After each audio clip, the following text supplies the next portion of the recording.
and he's Chairman and Chief Executive at Proactive Health Solutions. Dr. Fundile, I'm so used to saying Dr. Fundi. So Dr. Fundi, for those of you that know him, but Dr. Fundile Nyati is qualified family and a seasoned healthcare entrepreneur who currently heads up and is leading employee wellness company called Proactive Health Solutions. And as the chairman and chief executive, he's so much sought after as conferences and speakers. And what's not written here is he's a mini celebrity. He's on Facebook Live every now and again. He's on podcasts, so I'll just add that in. And then online, please give him a round of applause. Online, we've met Julie from the US. I'm not going to read her bio. But we've also got Reverend Ade, and I think you all know him as well. He's attended so many of our conferences. And Reverend is basically heading up a managerial consultancy that's called Sages and Scribes. And I think we've also joined all these sessions online for the last year, almost a year, good couple of months. And he's a certified counselor, mediator, facilitator, and a seasoned EAP practitioner. And also much sought after speaker at conferences. He's facilitated and hosted many training workshops, managerial retreats, team building sessions, and that's also in all sectors and the economy. Yo, it's afternoon, eh? Economy across the African continent. So also a little bit of a celebrity.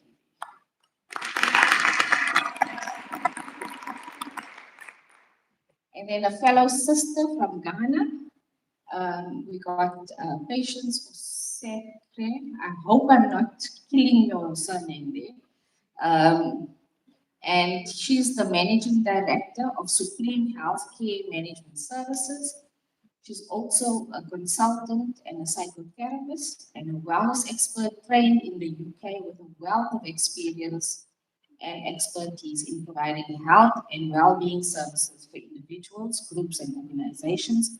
She's worked for many years in a managerial position in both public and private and the voluntary sector in UK. And now she's relocated to Ghana to go give back, which I'm so proud of Patience.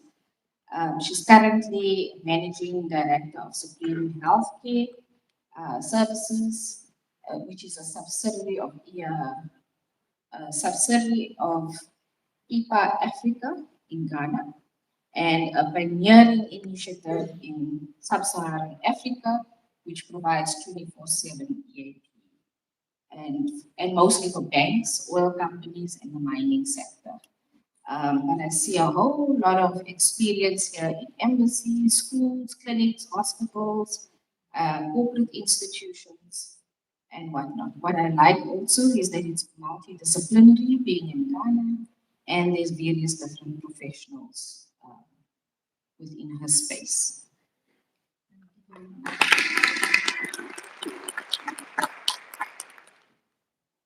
Good panel, eh? Last but not least, we've got Dr. Ian Pomana, and he's from the Caribbean. Ian, I got that one right. The last time I introduced you from Jamaica. So he's from the Caribbean, and he's the head of clinical services and families and in action.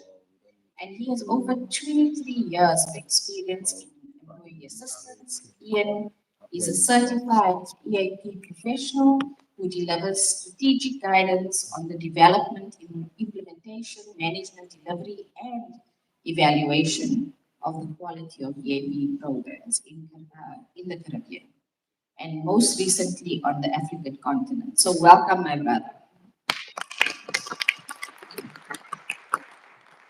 So since we're in the presence of so much of wealth of experience, I think we're going to do a short little presentation or talk from each of the participants on the panel, and then we will open it out to the crowd to ask questions. Eh?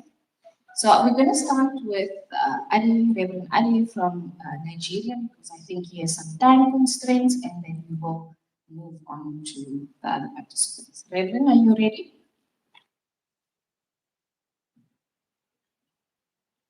Yes, I am. Awesome. Do you have slides, or would you just like to go ahead?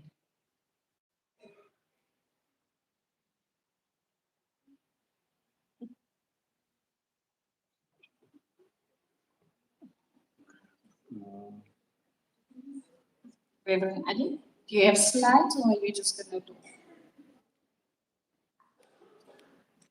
No, I thought you were going to ask questions and then. Okay, no problem. I thought you had prepared some slides. I was just questioning whether you did. Okay, so from our side, what I'd like the panelists to speak about is firstly to maybe talk about where you think your EAP sector is in your country, and then to follow on from that, what do you think the next generation would be in EAP practice in Nigeria?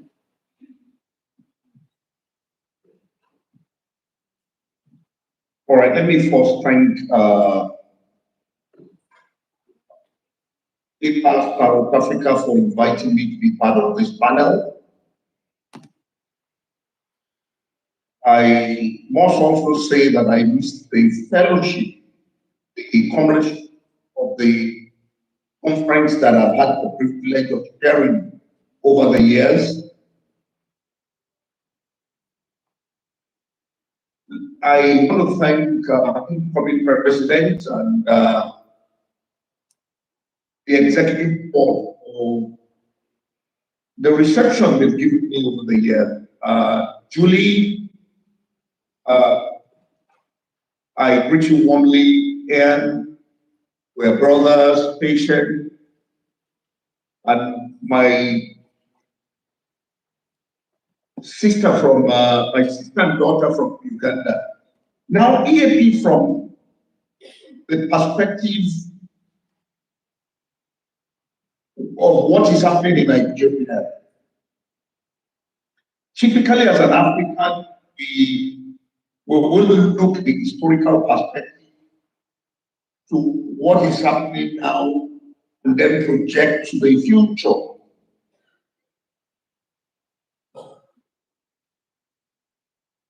EAP was formally introduced to Nigeria in July 2012 through the grant given by Chevron Corporation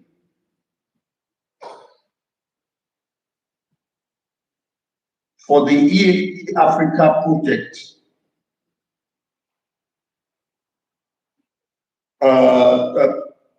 There's an echo. Can you hear the echo? No, we can hear you fine. Can it be corrected, Radi? The echo is not on our side, so I think it's on yours. So if there's maybe two devices that are open. No. When Julie was speaking, we can barely hear her.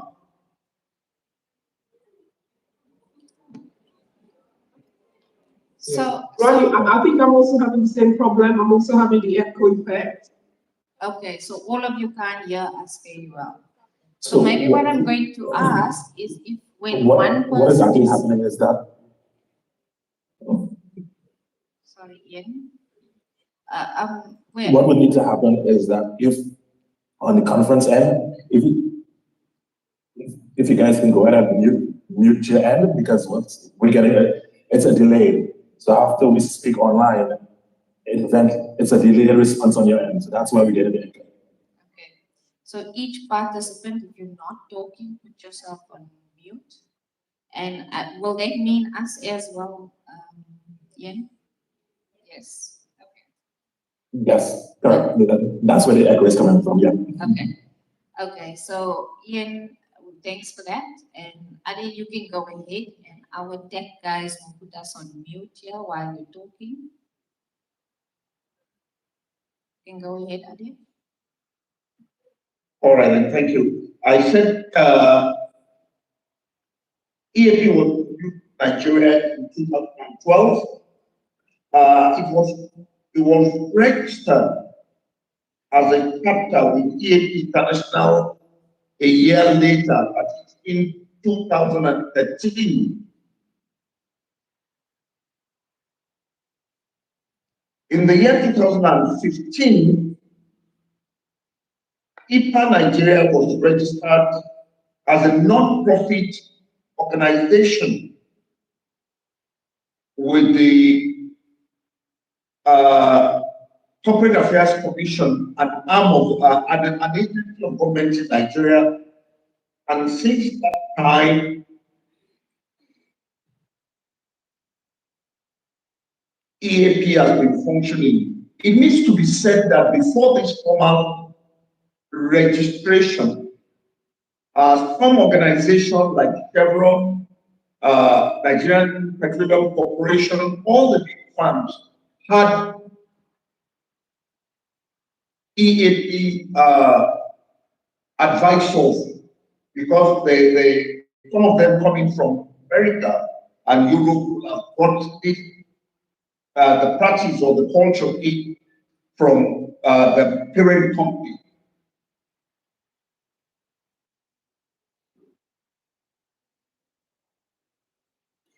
The prospect for EAP in Nigeria is very, very, very, very huge. Nigeria has a population of over 200 million people, and it has the biggest economy in Africa. But the potential for EAP are currently not being maximized. EAP is filled in Nigeria.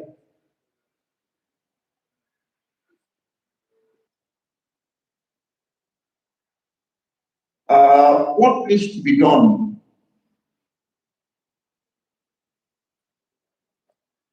By my opinion, we need to do a strategic retreat to actually define the place of EAP in the current socioeconomic landscape of Nigeria.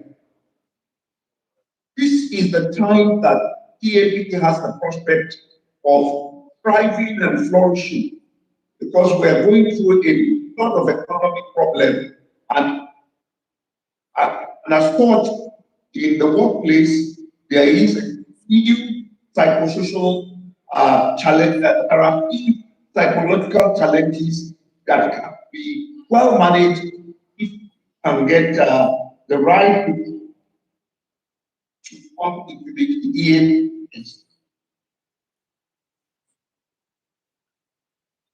Now, there is also a lot of skill gaps, a lot of competence gaps. So there is need to train, retrain, training, so that we can have the complement of people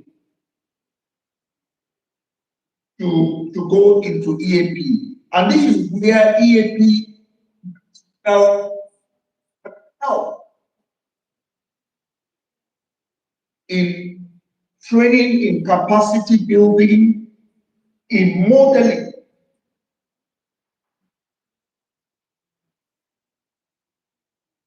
What I will also recommend very highly, that in terms of modeling, the South African model is best suited for Nigeria than the American or the European system.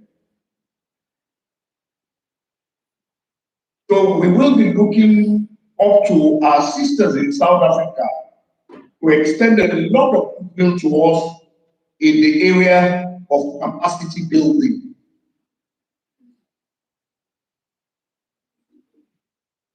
The other point I would want to make is that EAP Nigeria will need to be well trained in the area of governance.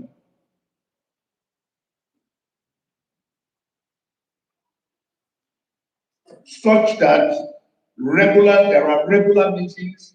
For instance, I don't think we've had any formal meeting since 2000 when COVID disrupted the normal routine. And then there's need for us to have our ADTM to audit our account.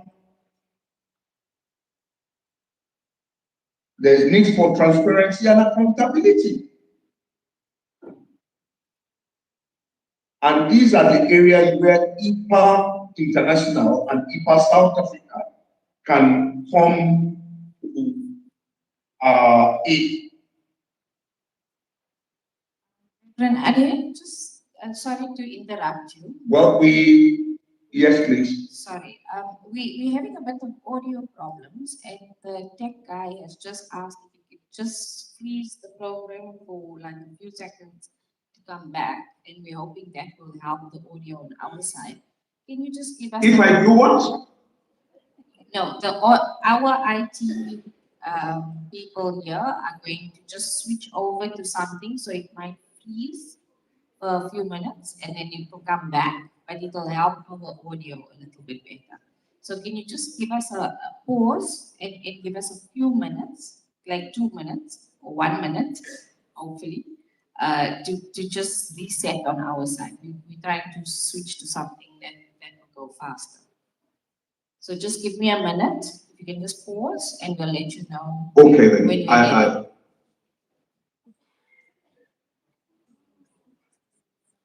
Sorry, everyone. It's brilliant that the technology can bring the international expertise to us, but unfortunately, with bandwidth and Wi-Fi, we have to just be a little bit patient.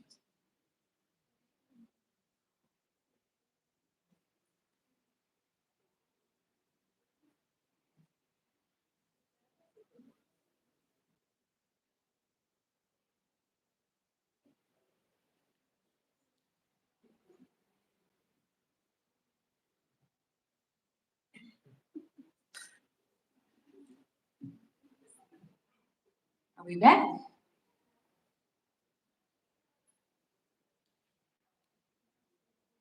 We do a quick test. Yeah. Reverend Ade, can you hear us?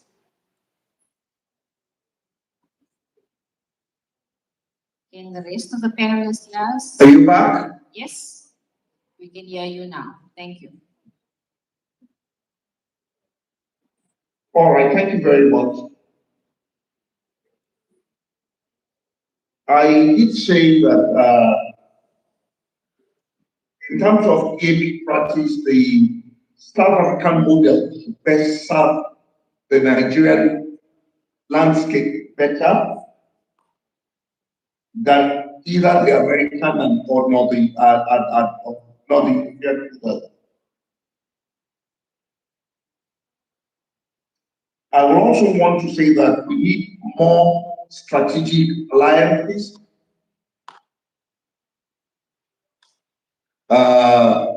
I'm really happy about what we are currently doing. The Pan-African Conference, at least, is bringing a number of us together to work together on that particular conference. I've had the privilege of working with in Uganda, patients in Ghana, and all this, apart from the network experiences, it's been a good network for us.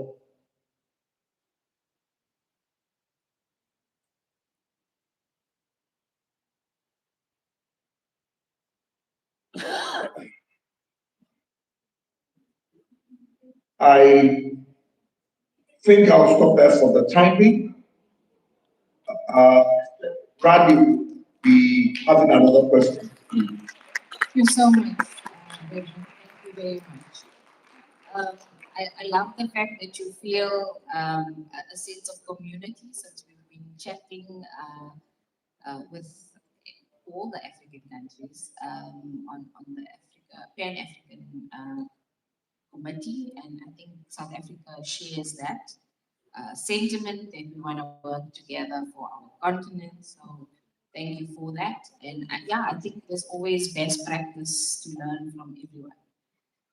Shall I then go to maybe patience? Patience, I'm just going to the next block on the screen. Patience? Right. Before patients though, just a quick note. Again, we are still having the delay. So once patients start, if on your end, you can go ahead and mute, so we wouldn't have that echo on our end. So you hearing that? Okay, so everyone go on to mute except patients.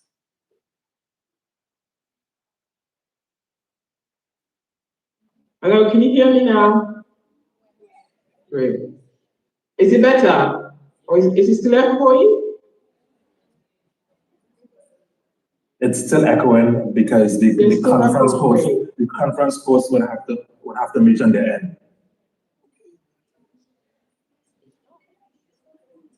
Right, okay. Oh, they just did, so we should be good. Okay. All right. Thank you so much. It's a pleasure to be part of this conference.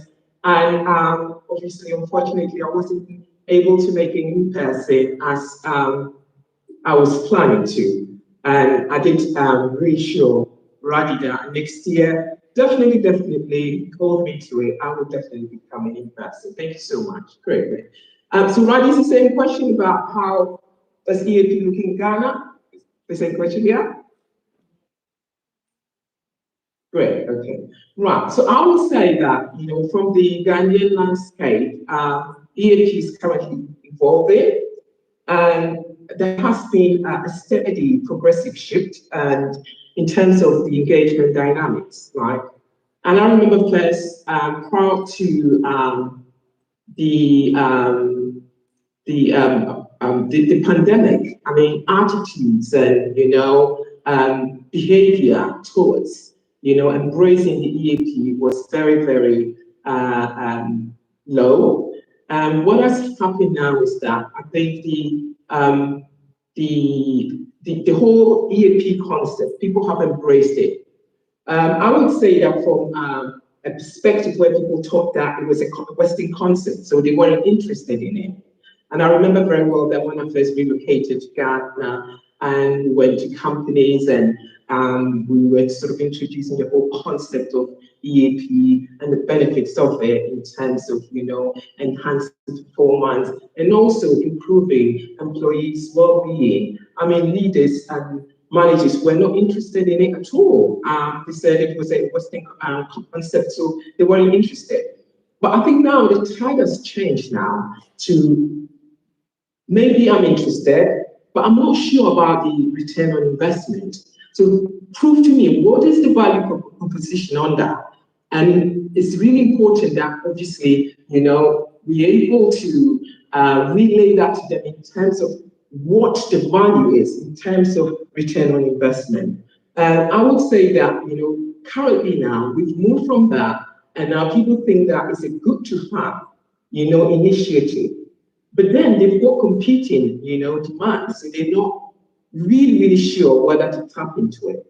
And then you've got the other side, whereby companies think that this is a must-have thing and should be part of their business imperative and also part of their strategic objectives.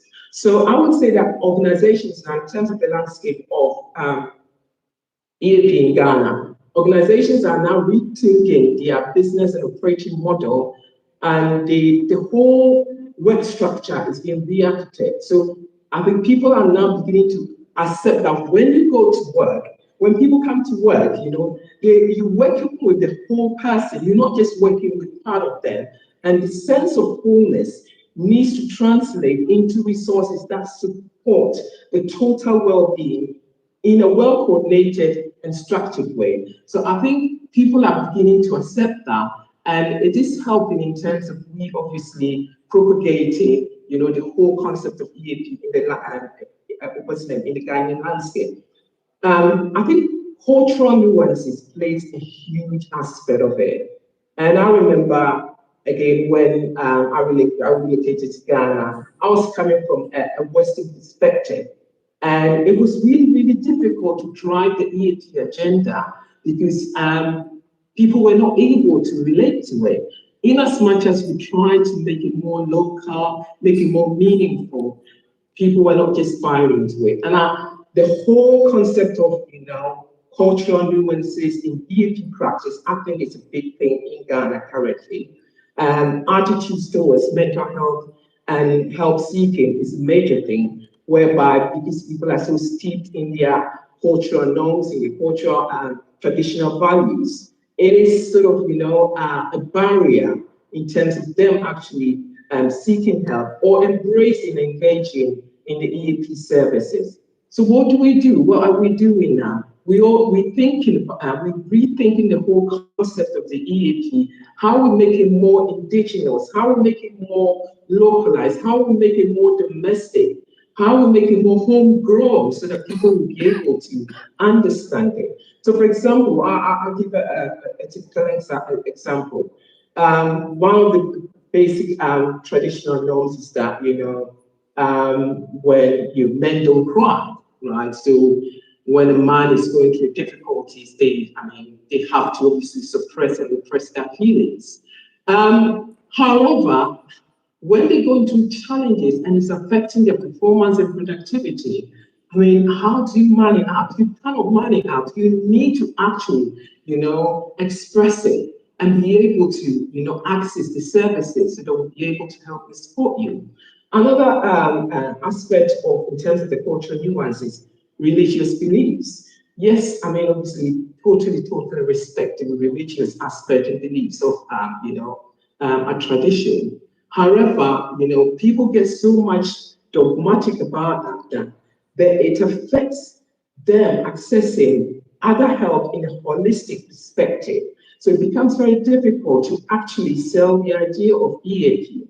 But I think with regards to, we being in the new workforce generation, the whole sort of, workforce, new generation workforce is evolving now, so we need that multifaceted, initiative, resources to be able to enhance and enrich the EAP service provision so that people will be able to buy into it.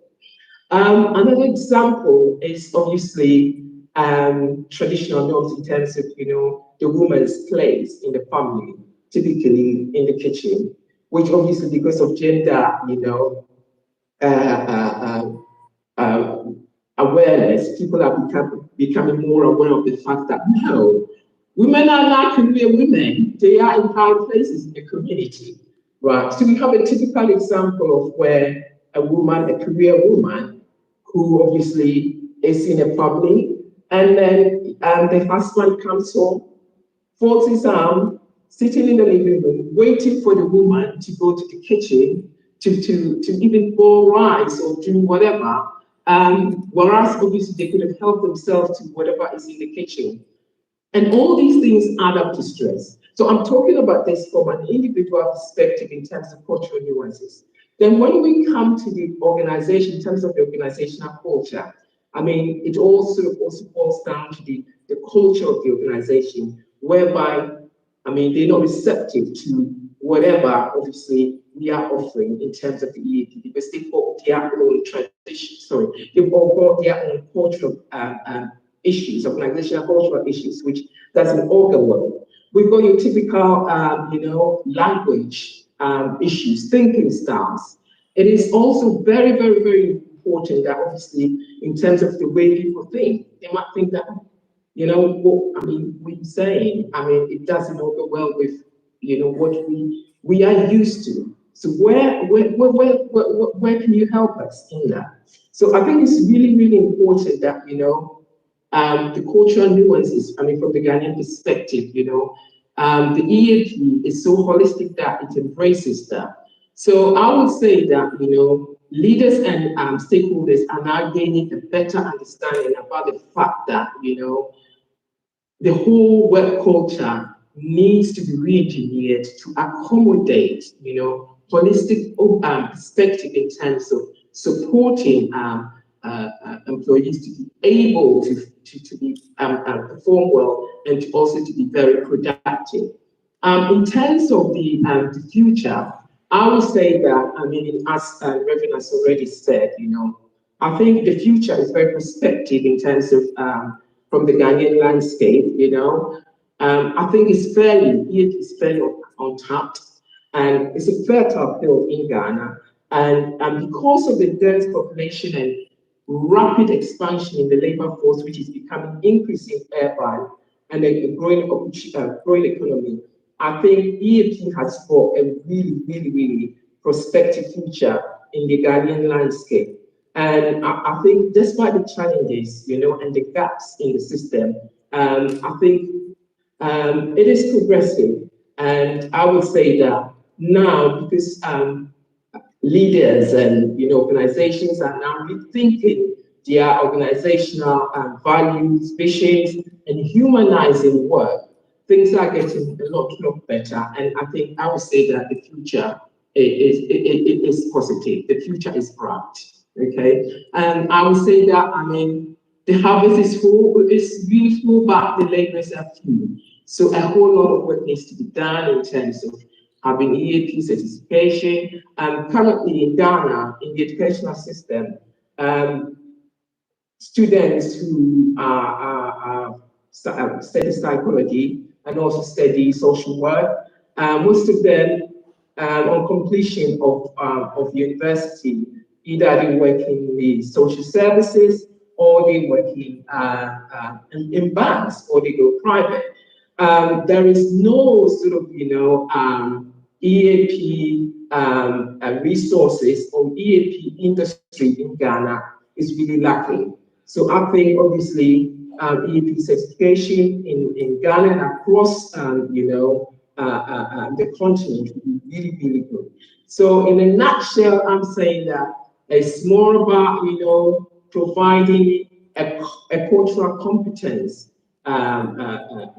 services to meet the client's needs, to meet organizational needs, to be able to provide them with comprehensive services that is more localized so that it will be more appealing to them. It will be more, they can relate to it, it can be more relevant. And also, leaders and organizations will see the value in it and the efficacy of it. So I think that's where we are at the moment, right? Thank you so much, Patience.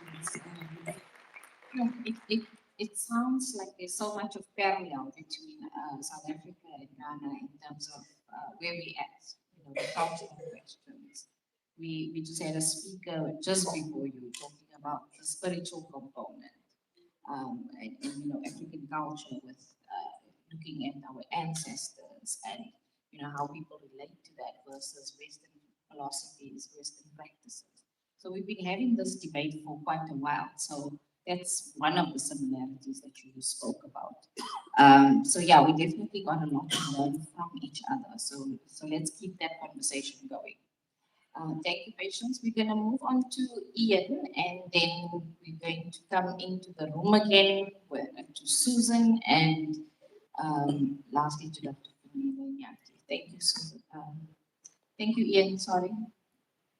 So we're going to go on mute again.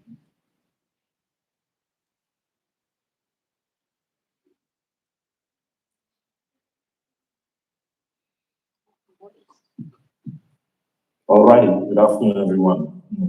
And Radi, I would say this, greetings from Trinidad and Tobago. So I'm currently in Trinidad as we speak. So again, this is indicated, my name is Ian Pomina, and I'm Head of Clinical Services at Families in Action. Families in Action is actually a external EAP provider based in Trinidad, but provides service throughout the Caribbean region. So hence, we're presenting today on over 30 years of EAPs in the Caribbean. And one of the things I want to be able to share is that in the recent years, the Caribbean region itself has shown significant EAP growth opportunities. And these opportunities has really matched the expected economic progress in the respective countries. So we see differences in the respective countries. In some countries like Trinidad and Tobago, Barbados, Bahamas, we see more development occurring due to the increasing number of companies that have started implementing EAP initiatives, while there are other countries in the Caribbean where the EAP market is still underdeveloped. So just to touch on, give a sense of what type of EAP exists in the Caribbean. So for the most part, we have, well, I wouldn't say for the most part, we do have a number of multinational companies that are offering global EAP services, and they have a combined call center approach with an affiliate model. In most instances, the affiliates will be local indigenous providers that understand the needs of the client population. So that's a good thing. But the majority of the companies that we have, it's based on either domestic or local organizations that have implemented EAPs with indigenous staff. And sometimes it may be internal EAP. Other times it will be an internal EAP, internal coordinator with an affiliate model where they have several external providers providing support. But the majority of the time it would be an external EAP that's providing service for the organization.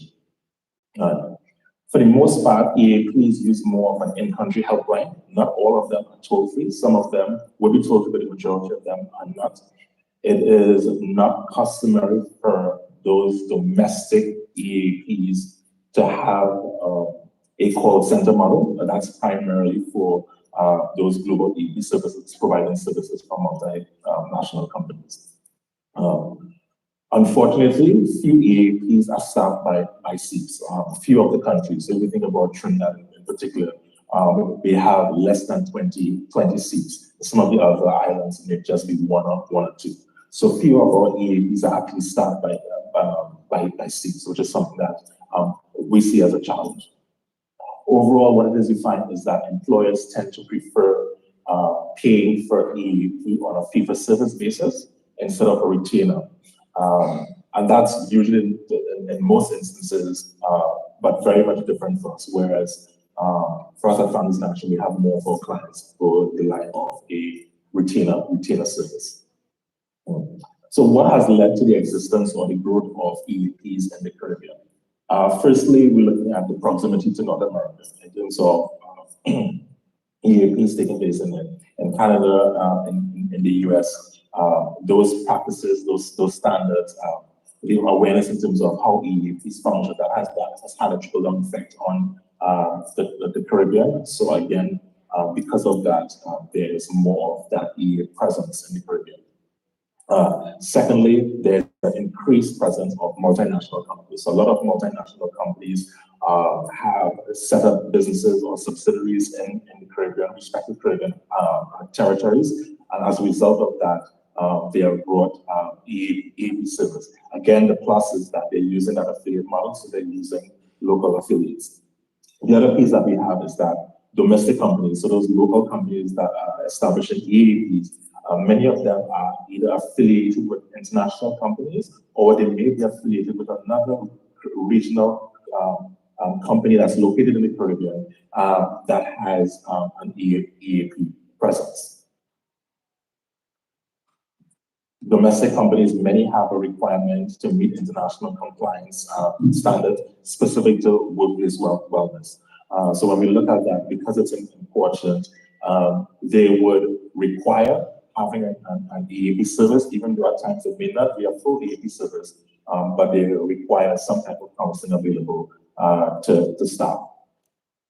Another a factor that has led to the increase in growth is that many governments throughout the Caribbean has either led or endorsed or mandated EAP services and encouraged the use of EAPs or workplace wellness programs. So for example, Trinidad, Barbados, Jamaica, some of these countries have even Belize, where you have the government would have implemented EAP policies or have EAP services for the public sector, the public service, and that has had a trickle-down effect to other companies, seeing the importance of also having EAP services for their employees as well. One of the things that we have seen is that a lot of employers recognize focusing on employee engagement and what I think that we need to do to improve employee engagement.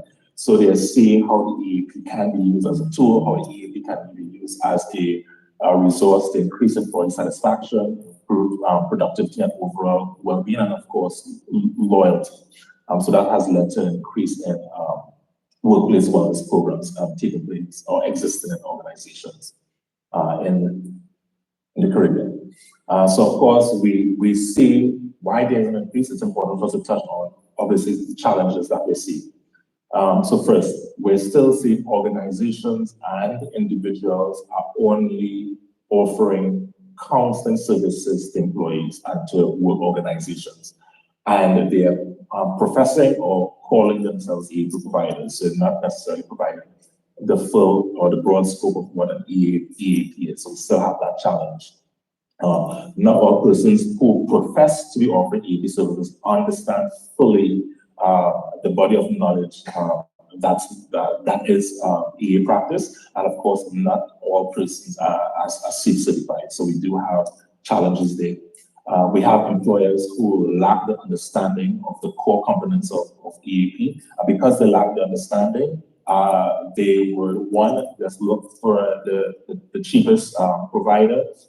They were just in their mind that EAP is just about counseling, so they would look for persons who provide counseling and not looking at the other areas where EAP can provide support. So there isn't that appreciation of the availability and value of management consultation and other organizational support services that EAP can provide organizations.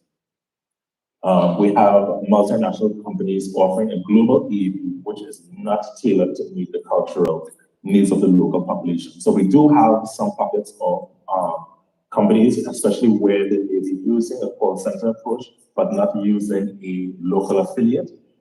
Again, they're not necessarily understanding the needs of the indigenous population, and that in itself can be a challenge.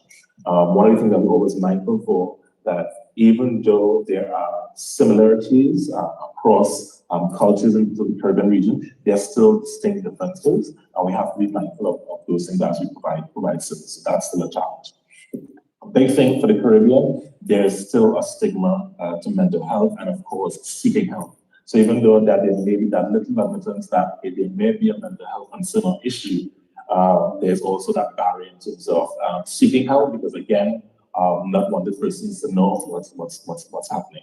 And with the countries, in terms of the small population, that obviously has a direct effect on persons being aware that I may have a concern, so that confidentiality issues are there. And of course, because many of the Caribbean countries have smaller populations, talking about under 100,000, 150,000 in some instances, there isn't sufficient qualified counselors to be able to provide that support.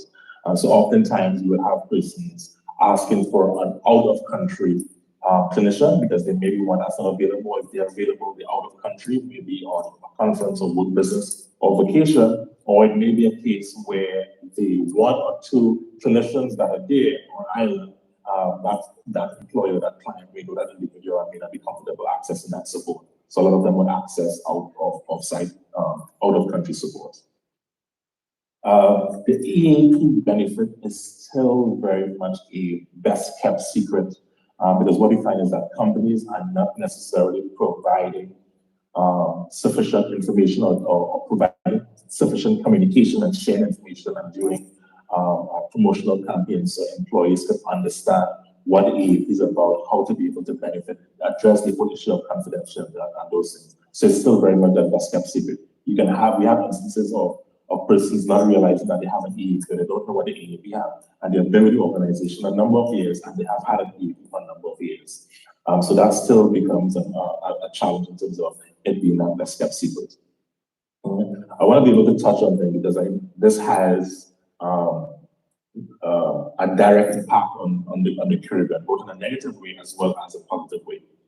So the impact of the pandemic on EAP practice. So what we find is that some organizations have engaged in that budget reprioritization, and that led to cutting EAP services. EAP services and training were the first to go. And in some instances, they have not been able to get that service. They either cut it entirely, or in some instances, they are going to where they are connected to an international affiliate, or let's say the parent company is international, they would link to their parent company's EAP, which is a call center model with providers that are in the US. So then that creates you have providers that are not connected, that are not culturally sensitive to the needs of the local population. So that the pandemic has led to that. There's the demand on workers has increased. So what we find is that workers have been asked to dig deeper and give more of themselves, both during the pandemic and even in support of the recovery and the growth effects coming out of the pandemic. And that obviously has led to an increase in stress and an increase in usage, which can be a good and a bad thing at the same time. There has been a significant number of the workforce that has moved to remote working. So that has led to a lot of EAP providers not necessarily prepared to be able to provide that support for remote work. So there is obviously an opportunity to looking at our new generation of the workplace. What are the new arrangements?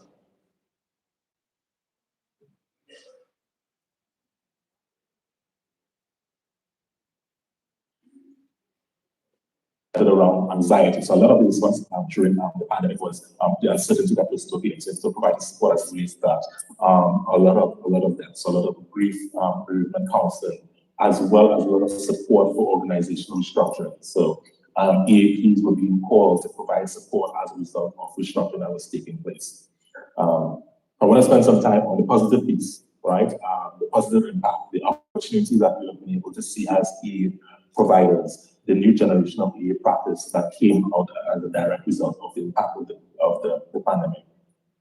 We saw an increase in the need and request for organizational development support. So more organizations were now not just looking at individual employees giving support, but recognizing that here it is the EAP can definitely provide that support for us as an organization. So where it was as it relates to restructuring, where it was to build an organizational capacity, looking at shifting the culture, there was more of that taking place and more reliance and requests came in from organizations. And in many instances, it wasn't just departmental requests, it was organizational wide. We were seeing that. And of course, this led to more increased management consultations. So you're actually now seeing organizations seeing other aspects of the EAP, not just in terms of counseling, but that management consultation, that coaching, and that support that EAPs can provide to companies. There was more of an awareness and acceptance. There's still a long way to go, but there was more of awareness in the sense that everyone were experiencing all of that same root phenomenon. So there was more conversations around mental health, what it was. There was more conversation about self-care.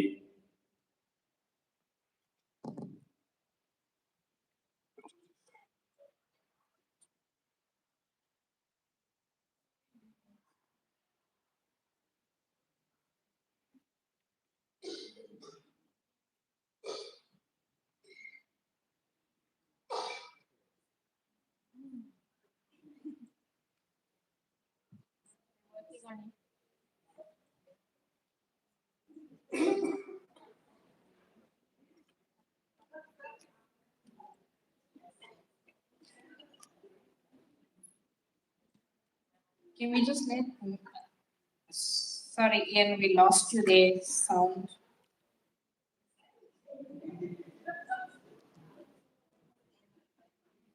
Hello? Sorry, Ian, we lost you there. We lost a bit of your last technology was playing up again, so we lost a bit of you at the end. Our speakers are not working, so apologies for interrupting. Are we up yet, team? No.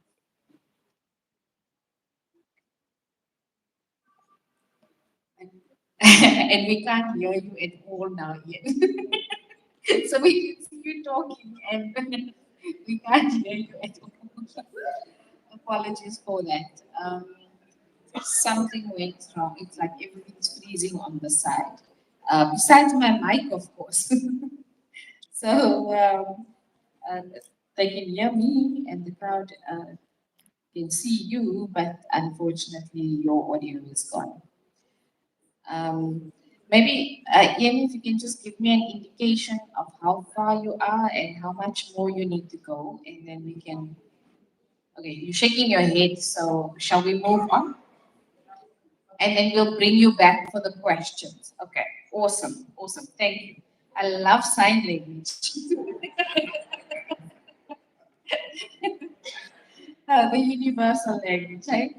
Okay, so what we are going to do in the meantime is maybe just move to Susan, and I know she has a presentation that we're going to put up, and then we'll bring Ian up for some questions just after Dr. Nyati. Okay? So I'm sure you have some questions for the panelists. So let's just move on so we don't waste time. Susan, you can go up, and I'm sure they'll put your presentation up as you make your way there.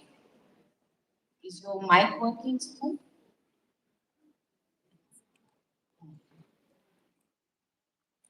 Okay. If it's not, use mine. Thank you so much. Good afternoon, everyone. It's a joy to be back home. I call it home because I've realized that you are warm as Ugandans. We want to say thank you.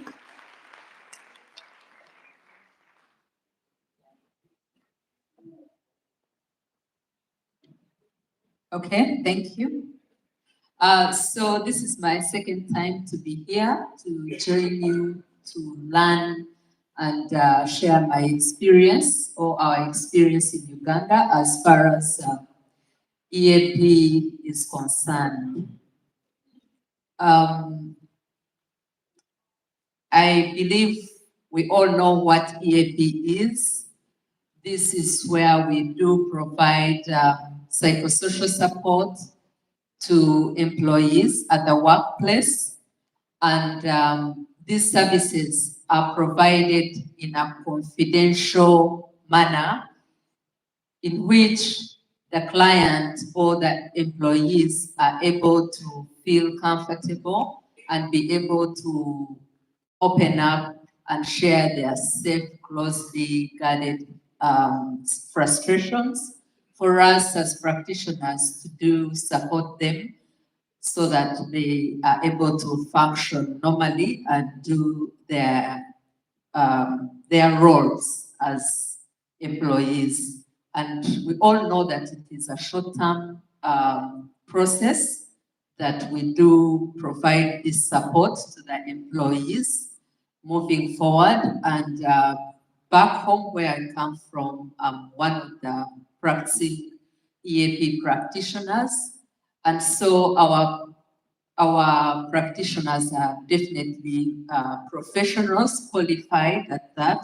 So we make sure that what we are giving to the people is quality service and best practices as we do carry out EAP.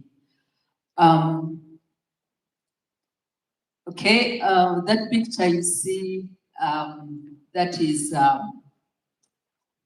our parliament, the Parliament of the Republic of Uganda, where we do provide counseling services to their staff. And so this was during the Mental Health Awareness Month this year, 2023, where we decided as rapport to carry out a mental health camp where we provided mental health information, counseling services, and so much more, screening, physical health screenings for non-communicable diseases, so that we may create more awareness, because mental health back home has become a real thing. Before, it was silent because we believed in our strong African culture support system, which is no longer the case because things have changed. The world has become busy, so everyone is busy. It's a global crisis that you find that even your very own sister may not have time with you and know what is happening. So during this time, we opened up the services to our clients who are the staff of the Uganda Parliament, and we made it open to the public so that we can create more awareness on mental health. Of course, Uganda, like any other country in the world, we were also hit and shocked by the pandemic, COVID-19, and the work environment has woken up to the need to provide mental health services or psychosocial support to its employees in order to support them and gain more productivity from their employees.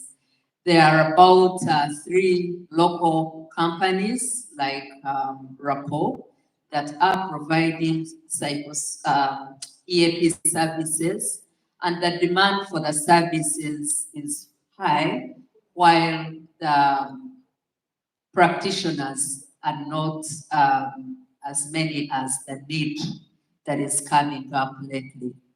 We do provide, been able to penetrate the government, government and local organizations. Under the government, we have Uganda Insurance Regulatory Authority. That's the company that regulates all the insurance companies in the country. We have Office of the Auditor General and the Parliament of the Republic of Uganda. And for the private sector, we have had, we do have Liquid Intelligence Technologies. I think it's a South African company. We do have Service Corps. This is also an IT company. Insurance company of East Africa, ICA.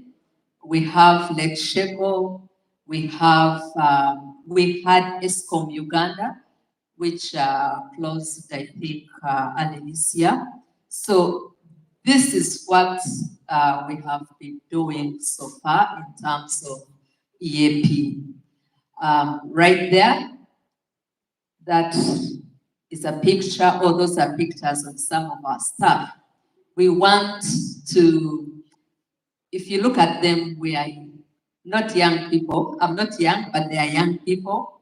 Over the years, back home, counseling and mental health support has been looked at to be provided by the older people, the older women, to be specific at that. But then we are trying to break the concept of counseling is for older women, and we do employ young people, and they are doing amazing work. And you can see those are our people. That lady is the Speaker of the Parliament of the Republic of Uganda, Right Honorable Anita Amonge Annette. This was during the Mental Health Awareness Month in May, where we pitched camp at most of our clients, and Parliament was one of them. And because she is the patron to the Forum for Mental Health in Parliament, she graced the occasion and launched the National Mental Awareness Camp, which will be running every year moving forward. So that was Rapport taking lead as an EAP service provider, and eventually it has started to benefit the community.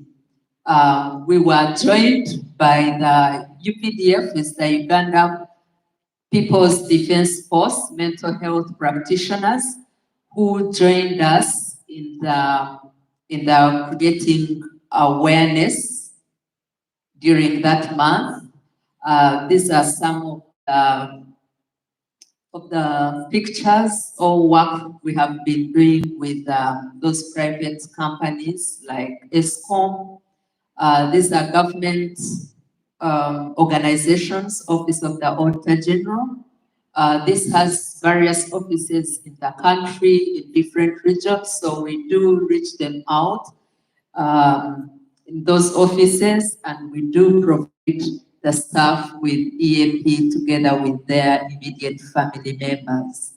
And that is Insurance Regulatory Authority.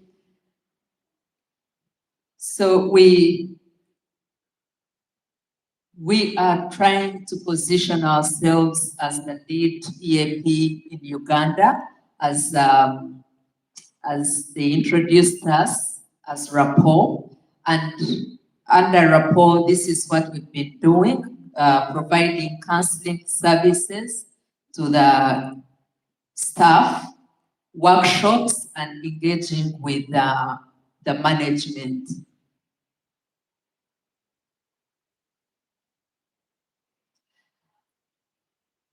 Right.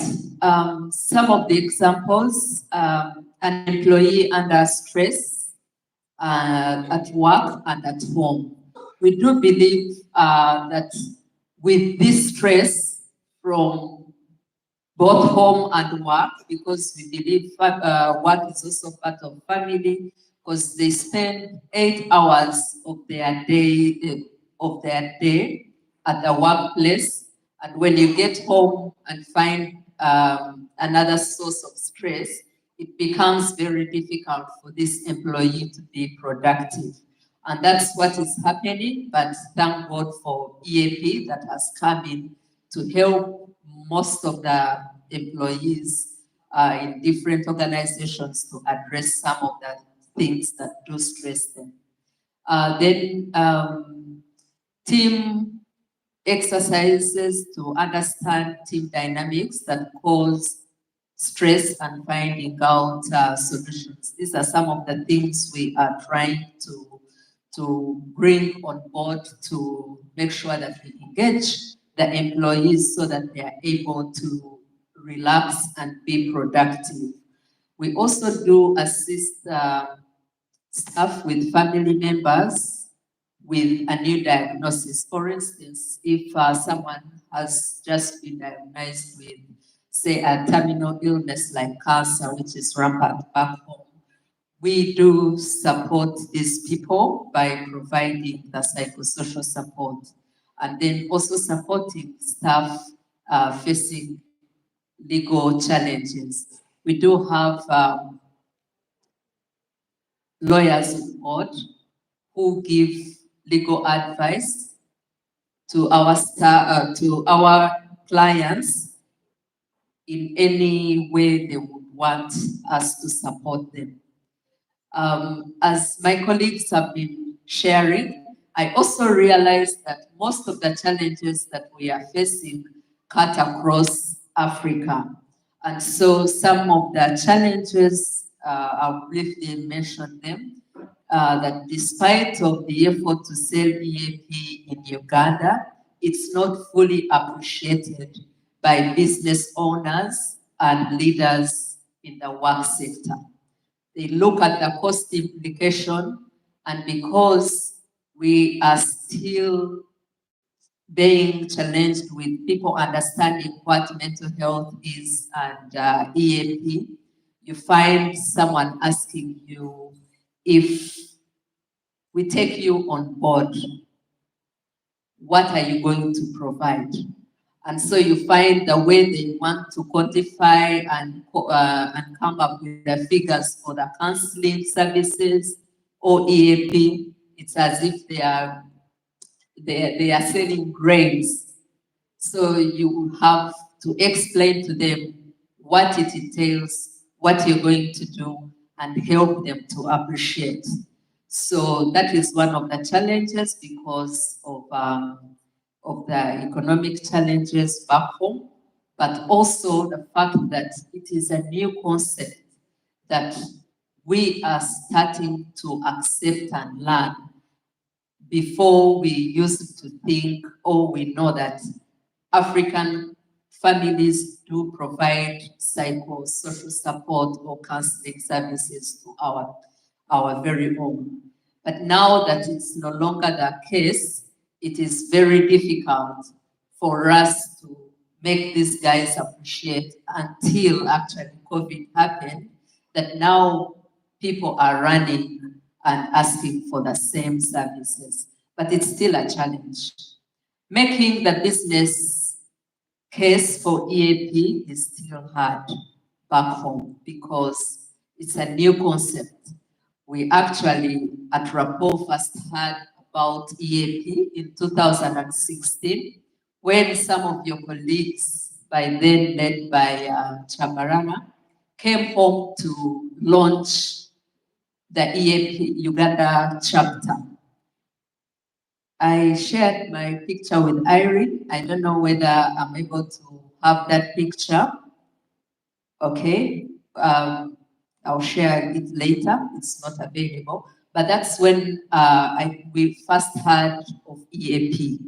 And not everyone in the practice had the opportunity to hear and understand and learn more about EAP as something that was very new coming to us in Uganda. So the service being new is misconstructed as counseling only, which is associated with stigma. When we talk about it, people think about counseling and people run away from it because of the stigma that comes with it. We believe back home, we used to think that people who have challenges like schizophrenia or any other disorders are bad people. And so even when someone has the challenge or has the same illness, they fear to disclose because they will be discriminated against in public and in private. So those are some of the challenges we are facing.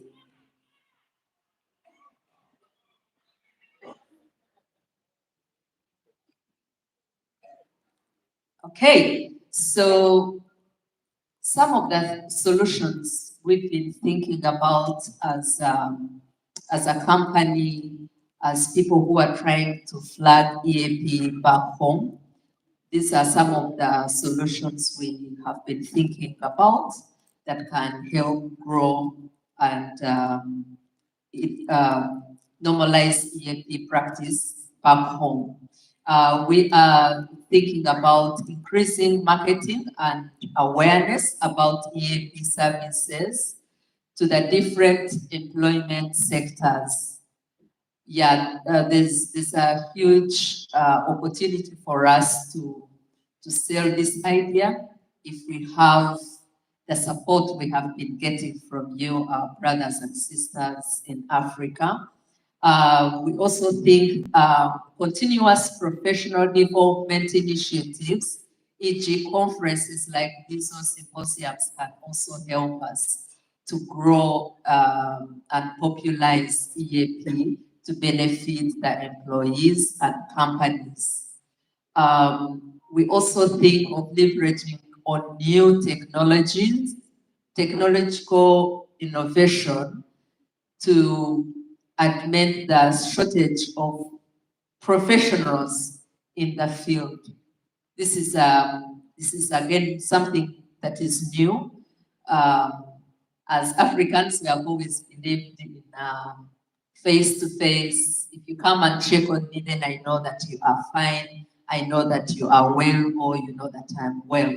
But due to COVID, we have been introduced to technology where we have been trying as much as we can to make sure that we do reach anyone and everyone everywhere in the country, especially those out of town and out of our reach that can benefit from the physical sessions. So this is a new thing and a good practice that we feel can be introduced, like telephonic counseling, as some of you are doing here, that can help reaching out to more people. Then we also are thinking and looking at partnerships with institutions of higher learning, as I've heard from my other colleagues, like universities, where they can come up with an EAP courses or programs that can help people acquire more knowledge and understanding of what EAP is and how it can benefit our communities or our countries. So the opportunities that we see back home, one is that Uganda has been experiencing growth in the private sector as well as the government initiatives that have led to the employment. So that means there's need for us to do provide these EAP services to our employees and the new employments that are coming up. There's having a youthful workforce that appreciates work counseling, support, and are more willing to use the services. I already mentioned that as rapport, we have purpose to employ and recruit young people because the workforce today is composed of the young people, the millennials, and coming down. So for us to bring young people on board, we are aiming at some of the things like looking at the age group. When young people come in, they right away tell you, we do not want to talk to an older person. They want someone they can resonate with, someone who they think understands and appreciates them, who will not judge them, because our older people seem to communicate to a different age group. And so that is what we have been trying to do at Rapport by recruiting young people. And also another reason is we want to change the perception of people thinking back home that counseling is for retired people, counseling is for older people. And so we are stepping into the market to diversify that and tell people that yes, even the young people can be qualified and do provide quality services. So that is what I have to share with us. Just before I conclude, another challenge I just want to highlight is that in Uganda, we have not yet fully embraced inclusion. And that is very, very important for me to highlight today because of our cultural beliefs and norms that do not accept certain things. But that does not mean that we do not have people who believe are different from others. But the challenge we have is because of that stigma and also in acceptance in the society. When that client comes, we have had experiences with that. When such clients come, you find many of the counselors and psychologists running away and signing out saying, I cannot handle this case. So that is one of the other challenges I just needed to mention briefly. But all in all, we are on the road to flagging EAP high and also learn from each other as Africans to see how EAP can fit in our context and help our people. Mwebale munonga, mukama abahe imigisha. Thank you so much. God bless you. Thank you, Susan. Thank you so much. We are running a bit late. I'm going to ask you to be patient because the next speaker is, sorry, people. I know we're running a bit late and I see the prizes coming in and it makes you even more crazy. But I think we need to give our local representative some time. And he promises me that he only has 4 slides. But at the same time, don't we want to showcase our best practice as South Africans? Don't you? Yeah, so let's give Dr. Puni a few minutes and then we will open for questions. Thanks. Okay. Good afternoon, everyone. You guys, you look like you just want to sleep. Can you just stand up and stretch a bit? Just stretch a bit. We need some energy in the room. Okay. Right. Okay, you can sit down now. I have only 4 slides, 2 real content slides. So I'm not gonna take a long time. I know I'm standing between you and the prizes. You know, I can see the lead sponsor has got lots of prizes here. So people are waiting. But anyway, let me get on with the business. I'm doing a difficult job of speaking to people in a graveyard slot as the last speaker. So please bear with me. So when we got the brief was, please just give a sense of how EAP is running within your country. Any challenges and what are the potential solutions? And looking into the future, what's likely to happen? So when I looked at the theme, it was talking about proactive EAP, you know, hashtag proactive EAP. It was also saying redefining work or hashtag redefining work. And I thought, well, being a child who was born from teachers, I must first make sure that we are together in that.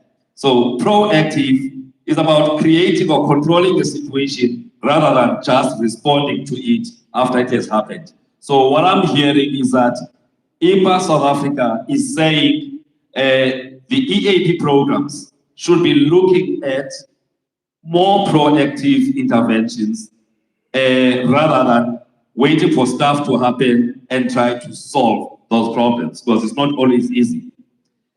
Also, so that's what I understand. Redefining work. Redefine is an English word that's first used 1848 to re-examine or re-evaluate, especially with a view to change. We're talking a lot about changing workplaces. So we are here, or we've been here for the last, 3-4 days? And what we were doing was to look at what are we doing right, what are we not doing well, and what can we do better. And I hope as we are wrapping up this session, we will go and look at doing things differently so that when we meet next year, there will be growth, there will be improvement, and improvement not necessarily just with service providers, but the people who are supposed to be touched by EAP.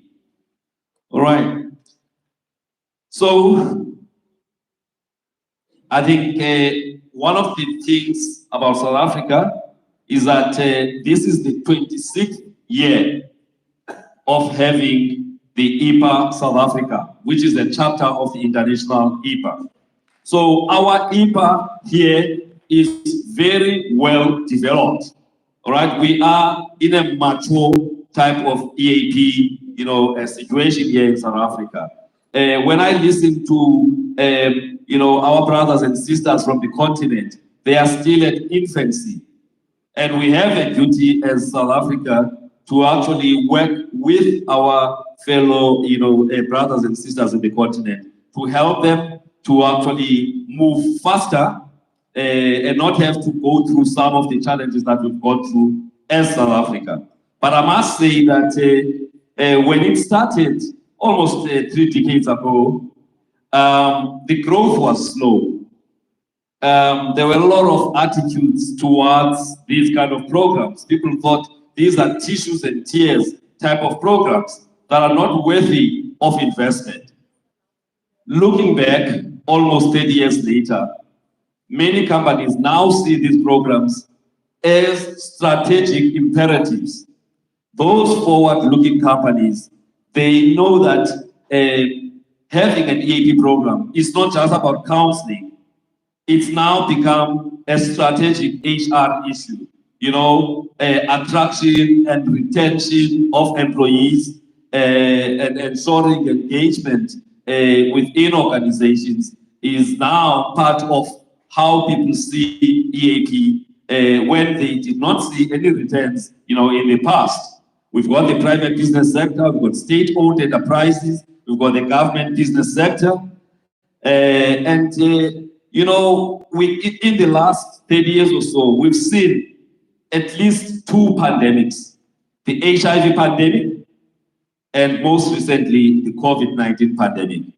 Lots of people have passed, have died as a result of these pandemics.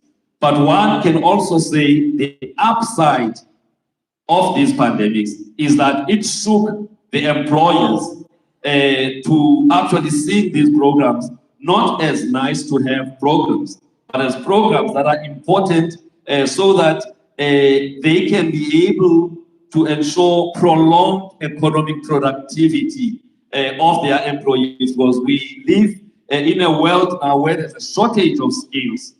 And so if you do not provide adequate support, medically, psychologically, and otherwise, then you may have a situation where there's a high turnover of staff, there's premature, challenges in terms of exits due to ill health or sometimes death.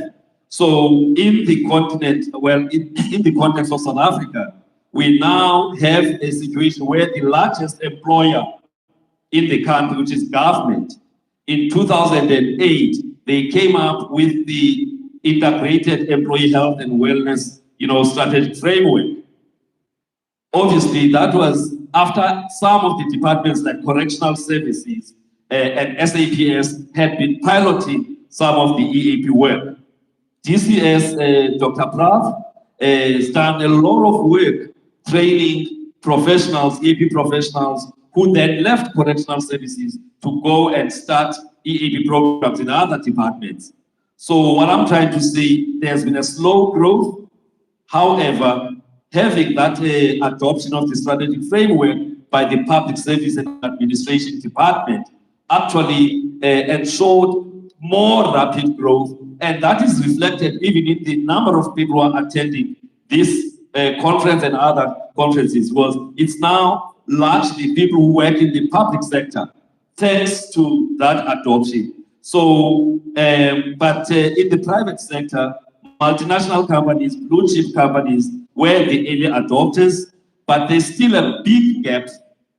The gap in terms of SMMEs, small, medium enterprises, the kind of model that we use in South Africa to actually bill for EAP programs, which is per employee per month kind of model, does not work well for small and medium-sized companies.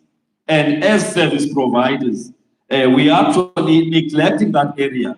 Yet it's not because those people don't have the money, because they may have 100 employees, but consulting companies with lots of billions in the bank. So I think as an industry, we need to look at how to embrace and come up with packages that are suited for employers with maybe 500 and less type of employees. But I must also say, I attended this year in Cape Town a Board of Healthcare Funders annual conference, that is the medical aids or medical schemes here in South Africa.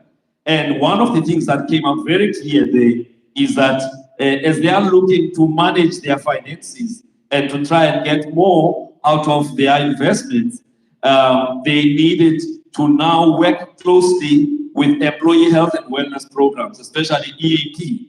So therefore, all medical aids now are looking at how to create strategic relationships between their medical schemes, or what we call health insurance, and setting up their own EAP programs, or having strategic alliances with those who are already in the space. The issue of employee health and wellness programs, like I've just said, is no longer just about counseling. It goes beyond that.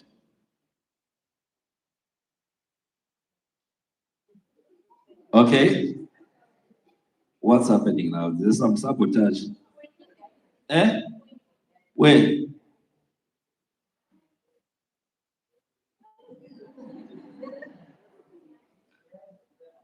Where is it supposed to point?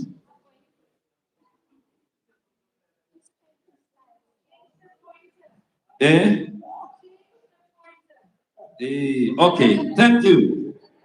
No, but it's gone. It's gone. You see now, it's going to other.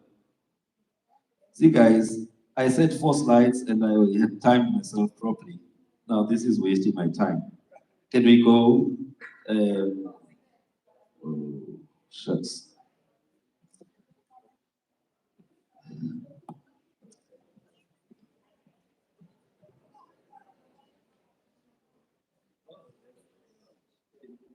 This. Sorry, guys. I thought I'd be done by now.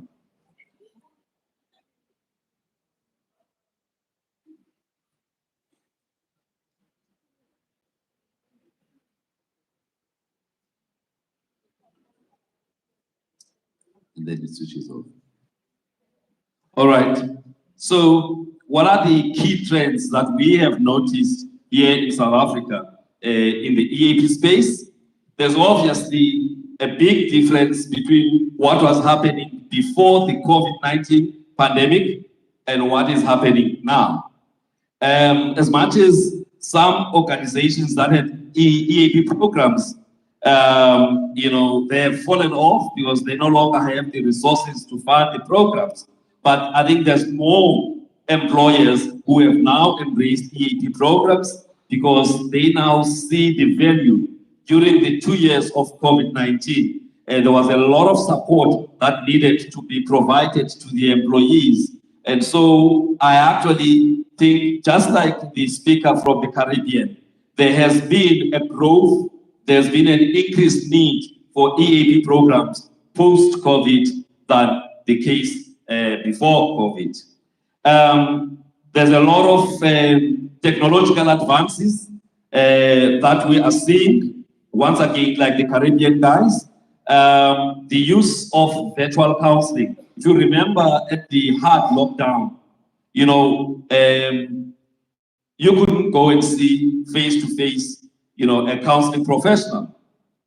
But the attitudes before then, people were not so keen on virtual counseling. But through that pandemic, people started embracing virtual counseling. There were question marks around quality and effectiveness. Yet literature already telling us that the effectiveness of virtual counseling programs was actually as good as face-to-face, sometimes even better. And I mean, you don't have to worry about transport. You don't have to worry about so many things driving to the place. So what we are seeing now in South Africa is that quite a number of people who want counseling, they actually demand or ask that, can you offer me virtual counseling, which was something that was unheard of prior to COVID-19. Also, a number of providers now are actually using or launching apps that can be used by the beneficiaries of these programs, where they can get counseling anywhere, anytime, on any device, not just accessing content about health, but also actually triggering a service request that can then enable the service provider to provide the service. Others are looking at incentive programs. The webinars, now it's standard, part of doing EAP, you must be able to deliver high quality, webinars for training or sensitization or marketing of the program, online booking systems so that, especially the Gen Zs, they don't have time to be listening and waiting for the call center. They want to be able to go in and book slot and choose, a counselor and look at the rating of the counselor and say, okay, what's the rating here? Something that most health professionals are not used to. When you go to an establishment, TripAdvisor, you go and say, okay, 4-star, 3-star, or whatever. Now, people want to rate the service provider in terms of the service experience. And it's something that is new, and it's something that we need to get used to. Also, the use of AI. A number of providers are now considering how they can use tools like ChatGPT to improve the efficiencies in terms of the work that they do, and also data analytics, because there is a move to personalize health, not only within EAP, but also broadly in the healthcare space. And for you to be able to do that, obviously, you must be strong in terms of the data analytics. We're seeing a lot of other services that were not previously part of EAP. For example, services to children under the age of 14. That was not part of EAP, but work that we're doing in the private sector, we're getting companies that are looking for services to be given to the under 14s. And that is something that was not part of this, but it needs to be given. We're seeing a lot of requests for executive coaching or wellness coaching over and above, the standard EAP services. And so those are the trends, but these are the trends in an industry that is obviously very mature. Another issue that was touched on by some of the speakers from the sister countries in the continent of Africa is the issue of traditional beliefs. We're seeing a lot of employees who are presenting with what is referred to as cultural syndromes in the DSM-5 and DSM-5, text revision. But also, whilst there is slow, progress from a policy level around these matters, there are legal precedent cases like an establishment in Pretoria called Kivis Kroon. It was taken to court because it had dismissed somebody who had gone to train as Isangoma. And when that person came back, he had been dismissed. That case had been going on since around 2013, and eventually the establishment at the appeal court, labor court, was found to have been dismissed unfairly. And that's a precedent now. So whilst there is no policy guideline from DPSA, the national department that guides the public sector, but what is happening on the ground is actually changing the landscape. And so the issue of indigenization, the issue of decolonizing the services, and not just take EAP as it was when it came from the US. how to indigenize it and make it relevant locally is something that's very, very important. In 2012, there was a speaker from China who actually demonstrated that by localizing and making it relevant to the culture of your country, there will be a better uptake. And this is what we are seeing. There's a change in the workforce in terms of millennials and Gen Zs. I have got a few of the Gen Zs in my organization, and they think differently.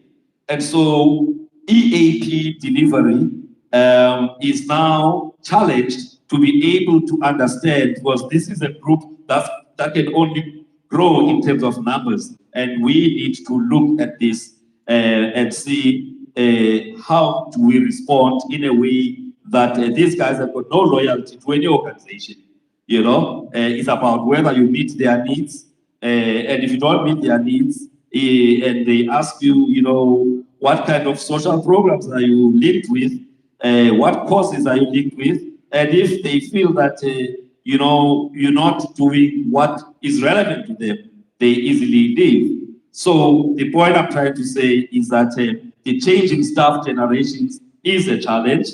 The issue of diversity, equity, and inclusion that was mentioned by the previous speaker from Uganda is an issue. The LGBTQIA in South Africa is a big issue at this moment. You cannot discriminate. Obviously, it comes from our constitution.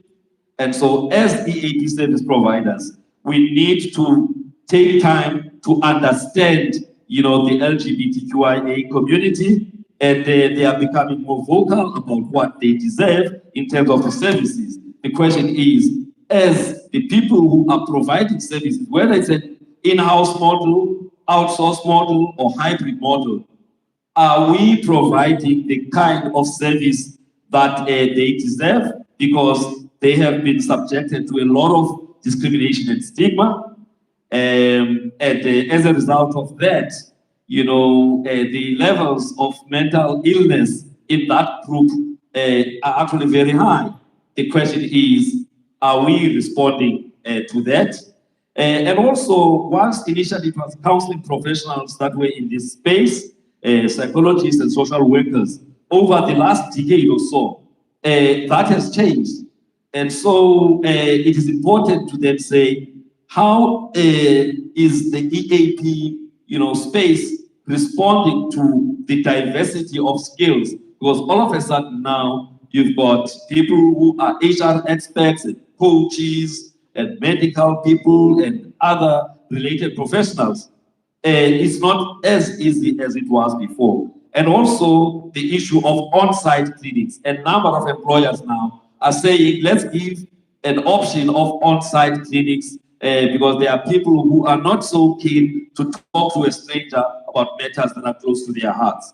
And so these are the issues that we are seeing in South Africa. Obviously, these are issues that are much more relevant in a mature kind of industry. But I guess for the other parts of the continent, these are issues that are still very far from them. They still need to bed down the core competencies of an EAP program. And these, some of these are more like bells and whistles on a mature program. But within the South African context, I think we are somewhere between what the Caribbeans, are seeing and the US.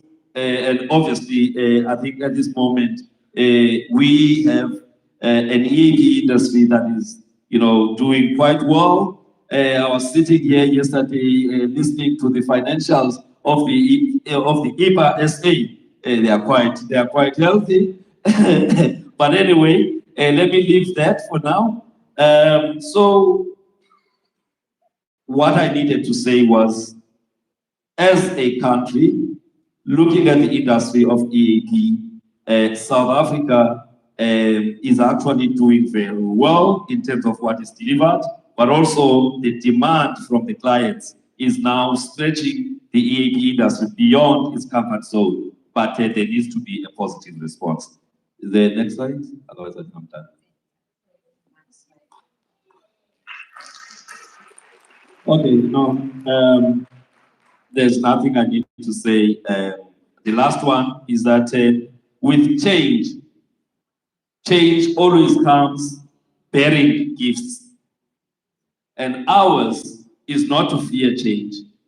Ours is to look at opportunity within change. So as the people who are in the EAP industry, within South Africa, the continent, and the rest of the world, we must embrace change because there's opportunity for growth. Thank you very much. Thank you so much. I know we've taken a lot of time, and as you can see, we had a big panelist. We've had some technical issues. So I just want to see if we have any questions for the panelists. They've taken time, and they're on different time zones as well. So we don't want to keep them, and I know it's late for you. Is there any questions? No. Okay. Well, I want to say thank you very much to the panelists. Thank you, Julie from the US. Thank you, Patience. Thank you, Ian. And hopefully they'll stew on this and we'll bring some of the questions to the international conference next month. We're looking forward to that. Thank you, Patience, for your time. I know you're also a busy lady. And thank you so much, Ian.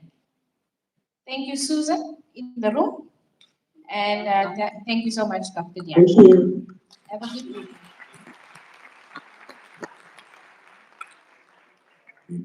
Thank you so much. Thank you so much to the panel, guys. Thank you. I know you guys are eagerly waiting to get your prizes. So it's time for the prize giving. But I just want to ask that our lead sponsor from Momentum Metropolitan, Kelly Manzini, come up, and we could just do the prize giving out from Momentum Metropolitan. So if Kelly could just join us on stage, please, I'd really appreciate that. And then we're just going to get to all the things. I just want to say thank you to, first of all, to all the people that spoke the panel. Just give me a second.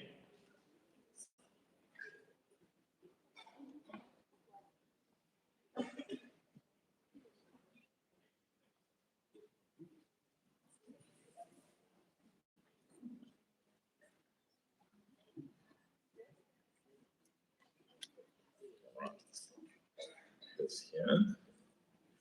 Okay. And then, all right, in the interest of time, and also understanding that most of us are looking forward to quickly going to take